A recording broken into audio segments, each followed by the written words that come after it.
Hello students, आप सभी को गुड मॉर्निंग। मेरा टॉपिक चल रहा था फंडामेंटल ऑफ कंप्यूटर, जिसमें हम लोग देखे थे डिफिनेशन ऑफ कंप्यूटर।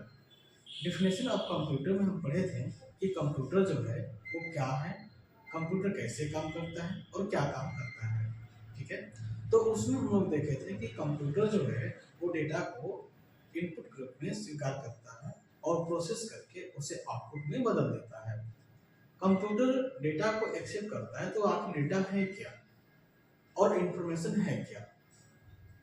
तो आइए हम आज के इस वीडियो में देखेंगे डेटा क्या है और इंफॉर्मेशन क्या है।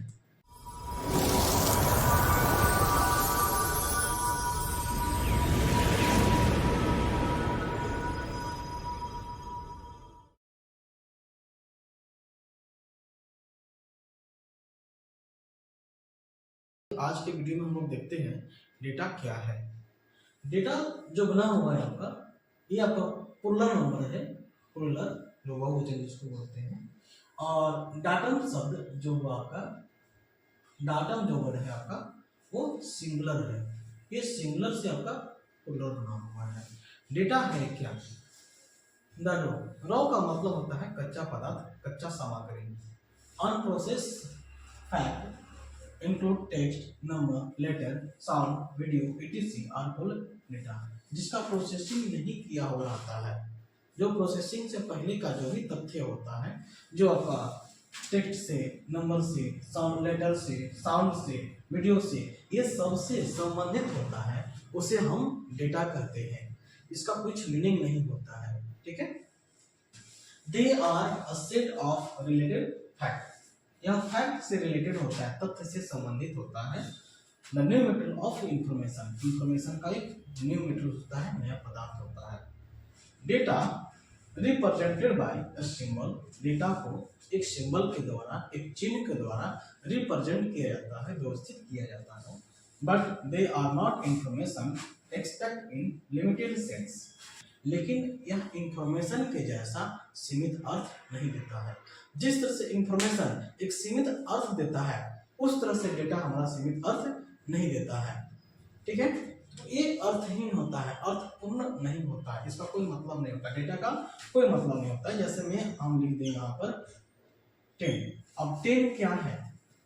तो 10 एक नंबर आपका है, नंबर डेटा हो गया। एज, एज क्या है? तो एज आपका एक टेक्स्ट, टेक्स्ट क्या हो गया? डेटा।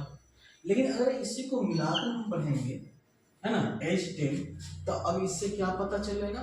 इससे हमको पता चलेगा कि किसी व्यक्ति के बारे में, किसी बॉयज के बारे में उसका एज बताया जा रहा है कि उसका एज 10 है।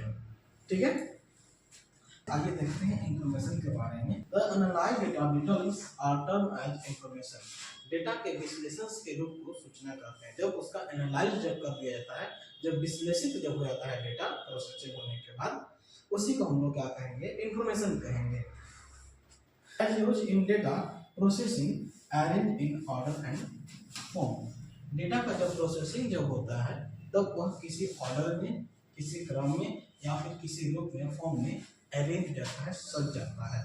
ठीक है, जैसे हम वहाँ पे कुछ भी लिखते हैं, तो कुछ भी लिखते हैं कीबोर्ड के माध्यम से, तो वो कंप्यूटर में जाकर के प्रोसेस होता है, और प्रोसेस होने के बाद वो एक क्रम में, एक सीक्वेंस में सज जाता है। ठीक है, और सजने के बाद क्या होता है? That is useful for information it. और जो व्यक्ति उसे प्राप्त करता है, उस डेटा को जो व्यक्ति उसके प्राप्त करता है, प्राप्त करने के बाद वो उसके लिए यूजफुल हो, ठीक है, उसका कुछ मीनिंग निकले, उसी को हम लोग इंफॉर्मेशन कहते हैं। जैसे यहाँ पे देखेंगे हम लोग कि यहाँ पे हम एक एग्जांपल लेते हैं, आई एम अ बॉय। इससे क्या होगा? मैं एक लड़का हूँ। ठीक है, आई एम अ बॉय, मैं एक लड़का हूँ। अब इससे आपका जो भी है एक सेंटेंस जो बना हुआ है, इससे अर्थ निकल रहा है, इसका मीनिंग निकल रहा है। लेकिन अगर यही सेंटेंस इस तरह से जैसे तैसे अगर लिख दिया जाए, जैसे मैं लिख देंगे, हम लोग बॉय लिख देंगे, एम लिख देंगे, आई लिख देंगे, तो इससे आपका कोई मतलब नहीं निकल रहा है। कुछ सेंटेंस सही सेंटेंस नहीं बन पा रहा है, मीनिंगफुल सेंटेंस नहीं बन पा रहा है, तो ये जो आपका जो हो जाएगा आपका क्या हो जाएगा डेटा, और ये जो आपका होगा जिससे मीनिंगफुल नहीं बन रहा है वो आपका हो जाएगा इंफॉर्मेशन। ठीक है। जिस तरह से एक बिल्डिंग को बनाने के लिए, जिस तरह से एक बिल्डिंग को बनाने के लिए हमें क्या क्या चीज़ की आवश्यकता होती है, छड़, सीमेंट, बालू, ईंट, पत्थर, जो भी कुछ हुआ, तो ये सारा जो हुआ एक बिल्डिंग को बनाने के लिए हमें इतना मटेरियल्स की आवश्यकता होती है। तो ये जो भी कुछ हुआ वो आपका रॉ मटेरियल्स हुआ, यानी कि उस बिल्डिंग के लिए क्या हो गया, ये डेटा हो गया। और उसी से जब बन करके एक बिल्डिंग तैयार हो जाता है और वह बिल्डिंग हम लोग को रहने लायक हो जाता है, तो उसे हम इंफॉर्मेशन कहेंगे। आई होप आप लोग को समझ में आ गया होगा डेटा और इंफॉर्मेशन। तो अगर इसमें कुछ और आप लोग को डाउट अगर होता है तो आप कमेंट में बताएंगे मुझे, अपने दोस्तों को शेयर करेंगे, अपने मित्रों को शेयर करेंगे, और लाइक करेंगे वीडियो को, चैनल्स को सब्सक्राइब करेंगे।